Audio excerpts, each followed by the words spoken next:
రామరాజు ఇచ్చిన మాట ఇచ్చిన మాట ఇచ్చిన మాట రామరాజు గారి నాయకత్వం రామరాజు గారి నాయకత్వం రామరాజు గారి నాయకత్వం.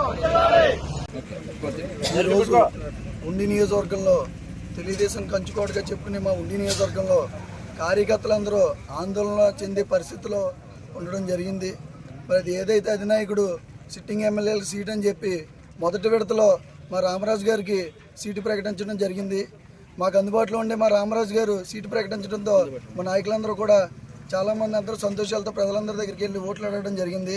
మరలా ఈ మధ్యన ఈ 2-3 రోజుల నుంచి సీటు మారుస్తారని బయట పుకార్లు రావడంతో ఆందోళనలో ఉన్నాం కార్యకర్తలంతా.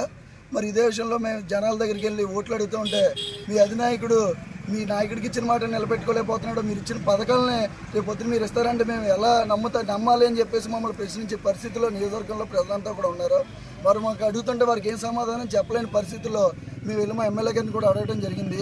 మాకు ఈ సమస్య ఏంటో పరిష్కరించేదాకా మీరు ఈరోజు మరలా రామరాజు గారికి సీటు ప్రకటించేదాకా మా ఈ నిరాహార దీక్ష కొనసాగిస్తాం. మా ప్రాణాలు పోయినా సరే మేము దీనికి సిద్ధపడి ఉన్నామని చెప్పి మా గౌరవాన్ని నిలబెట్టమని, మాకు ఉండి నియోజకవర్గంలో తెలుగుదేశం పార్టీ నాయకులంటే ఒక గౌరవం ఉంది, ఆ గౌరవాన్ని నిలబెట్టమని చెప్పి మీకు ఈ పత్రికా విలేకరుల ద్వారా తెలియజేయడం జరుగుతోంది.